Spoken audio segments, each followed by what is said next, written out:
Assalamualaikum warahmatullahi wabarakatuh. Perkenalkan, nama saya Zarfi Ahmada dengan NPM 200820110017 dari Prodi Sistem Informasi UPN Veteran Jawa Timur. Di sini saya akan mempresentasikan materi mata kuliah interaksi manusia komputer pada bab 5, yaitu interaksi sosial dalam desain interaksi. Oke, yang pertama yaitu interaksi sosial. Interaksi sosial terdiri dari dua kata, yaitu yang pertama interaksi, yang artinya tindakan yang terjadi secara dua orang atau lebih yang bereaksi akan timbal balik melalui kontak langsung maupun tidak langsung. Kata yang kedua yaitu sosial, yang berarti mencakup saling berkesinambungan atau bekerja sama seperti halnya manusia, merupakan makhluk sosial yang tidak bisa hidup sendiri dan akan membutuhkan bantuan orang lain. Secara sederhana, pengertian interaksi sosial adalah hubungan timbal balik antara individu maupun kelompok untuk menjalin hubungan pertemanan, diskusi, kerjasama yang diterapkan dalam kehidupan bermasyarakat. Oke. Selanjutnya yaitu mekanisme percakapan. Berbagai mekanisme dan aturan diikuti saat melakukan percakapan tatap muka, seperti saling menyapa. Contohnya seperti halo, hai, baiklah, baik, bagaimana kabarnya, seperti itu.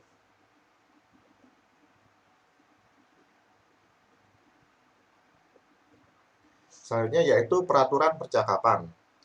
Yang pertama, pembicara saat ini memilih pembicara selanjutnya dengan menanyakan opini, pertanyaan, atau permintaan. Peraturan kedua yaitu orang lain mulai berbicara. Yang ketiga yaitu pembicara saat ini terus berbicara. Aturan lainnya, yang pertama bergantian atau bergiliran dalam berbicara. Yang kedua, pemberian isyarat untuk melanjutkan pembicaraan. Yang ketiga, penutup percakapan. Oke, selanjutnya yaitu aturan percakapan lebih lanjut. Aturan percakapan lebih lanjut yaitu ritual perpisahan seperti sampai jumpa, sampai jumpa, sampai jumpa ya, sampai jumpa. Isyarat implisit dan eksplisit seperti melihat jam tangan atau bermain-main dengan mantel dan tas. Secara eksplisit mengatakan, ya ampun, lihat waktu, aku harus pergi, aku terlambat. Kesalahan dalam percakapan. Kesalahan dalam percakapan terjadi ketika seseorang mengatakan sesuatu yang disalahpahami. Biasanya pembicara akan mengulangi dengan penekanan yang ini. Lalu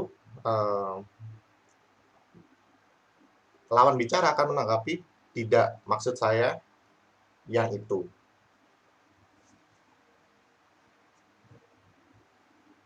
Selanjutnya yaitu teknologi dalam interaksi sosial. Teknologi dalam interaksi sosial adalah teknologi yang dapat mendukung interaksi sosial. Yang pertama yaitu percakapan jarak jauh. Percakapan jarak jauh memungkinkan manusia berkomunikasi dengan jarak yang cukup jauh satu sama lain. Terdapat banyak media yang dapat digunakan untuk melakukan percakapan jarak jauh, contohnya seperti WhatsApp, email, Facebook, dan Telegram. Selanjutnya yaitu di sini terdapat gambar video phone yang sudah ada pada tahun 1960. Telepon video atau video phone merupakan telepon dengan layar video dan dapat menangkap video sekaligus suara yang ditransmisikan. Fungsi telepon video sebagai peralatan komunikasi selang waktu satu orang dengan orang yang lain secara waktu real nyata atau real time. Masa ini telepon video sangat berguna bagi orang tuli dan bisu karena melewati telepon video berkomunikasi bisa diterapkan dengan memakai bahasa isyarat melewati layanan video tersebut. Begitu juga untuk orang-orang yang berada di tempat lain yang jauh dan akan mengadakan komunikasi dengan orang yang berada di tempat lain yang jauh pula. Telepon video digunakan sebagai peralatan yang bisa menyalurkan gambar serta suara dalam bentuk video sehingga terlihat seperti nyata.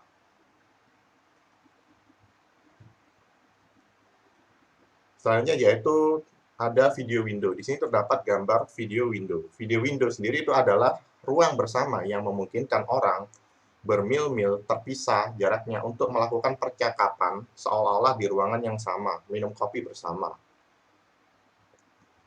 Pada jendela 3x8 kaki di antara dua situs dengan video dan audio.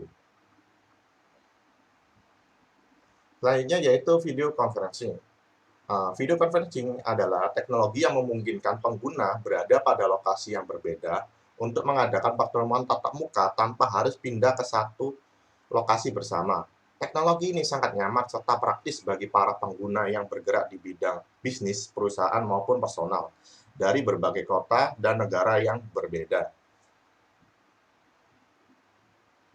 Selanjutnya yaitu terdapat teknologi robot telepresence. Telepresence adalah robot representasi manusia secara real di tempat yang berbeda dengan kemampuan berjalan atau bekerja secara autonomous dan teleoperated dengan menampilkan komunikasi dua arah.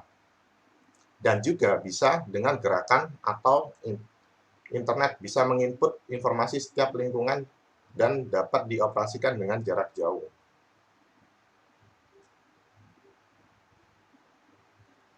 Selanjutnya yaitu telepresence dan kehadiran sosial.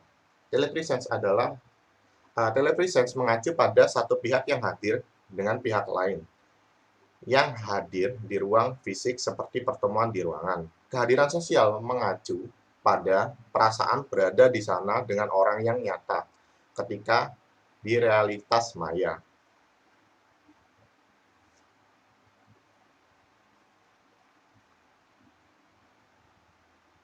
Selanjutnya yaitu di sini terdapat Facebook Vision, yaitu teknologi yang dikembangkan Facebook untuk bersosialisasi di dunia 3D menggunakan VR.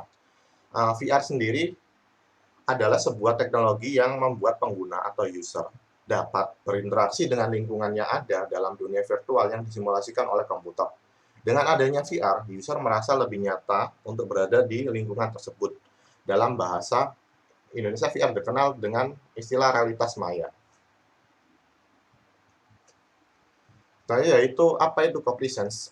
Copresence adalah kemampuan teknologi untuk digunakan bersamaan dalam satu waktu. Banyak teknologi telah dirancang untuk memungkinkan kelompok untuk bekerja, belajar, dan bersosialisasi bersama secara lebih efektif, misalnya permukaan meja, papan tulis, dan tampilan publik. Selanjutnya yaitu mekanisme koordinasi. Ketika sekelompok orang bertindak atau berinteraksi bersama, mereka perlu mengkoordinasikan diri mereka sendiri. Untuk melakukannya, mereka menggunakan komunikasi verbal dan nonverbal, lalu jadwal, aturan, konvensi, yang terakhir representasi eksternal bersama. Mekanisme koordinasi tatap muka. Bicara adalah pusat, nonverbal juga digunakan untuk menekankan dan sebagai pengganti, misalnya mengangguk, berjabat tangan, mengedipkan mata, melirik, gerak tubuh, dan mengangkat tangan. Pertemuan formal terstruktur, eksplisit seperti agenda, memo, dan notulen digunakan untuk mengkoordinasi aktivitas. Mekanisme kesadaran. Menurut Doris dan Blee, mekanisme kesadaran adalah melibatkan mengetahui siapa yang ada di sekitar, apa yang terjadi, dan siapa yang berbicara dengan siapa. Kesadaran prefer mengawasi hal-hal yang terjadi di pinggiran visi, mendengar, mengawasi memungkinkan pelacakan apa yang dilakukan orang lain tanpa isyarat eksplisit. Kesadaran situasional menyadari apa yang terjadi di sekitar, ada untuk memahami bagaimana informasi dan tindakan Anda untuk memengaruhi peristiwa yang sedang berlangsung dan yang akan datang, misalnya kontrol lalu lintas udara atau ruang operasi.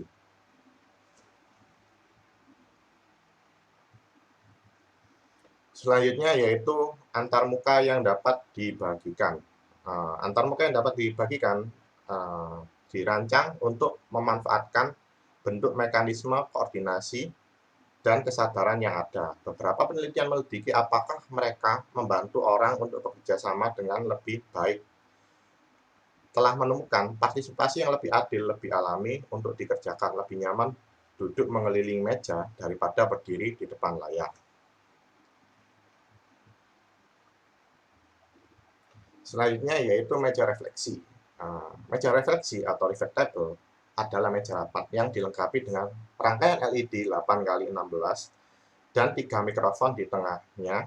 Mikrofon memisahkan input suara ke dalam saluran yang sesuai dengan masing-masing peserta. 2 jenis informasi digali, jumlah pidato untuk setiap peserta dan keterlibatan mereka berdasarkan prosodi pidato mereka. Data ini divisualisasikan pada layar LED. Rincian lebih lanjut dapat ditemukan di laman web proyek TVS. Oke, selanjutnya yaitu keterlibatan sosial. Keterlibatan sosial mengacu pada partisipasi dalam aktivitas kelompok sosial. Pertukaran sosial di mana orang memberi atau menerima sesuatu dari orang lain.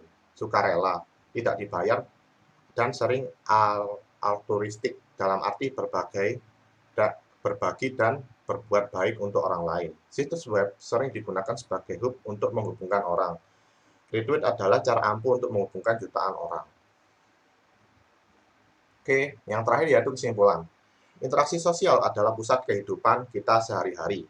Mekanisme sosial seperti bergiliran memungkinkan kita untuk berkolaborasi dan mengkoordinasikan kegiatan kita.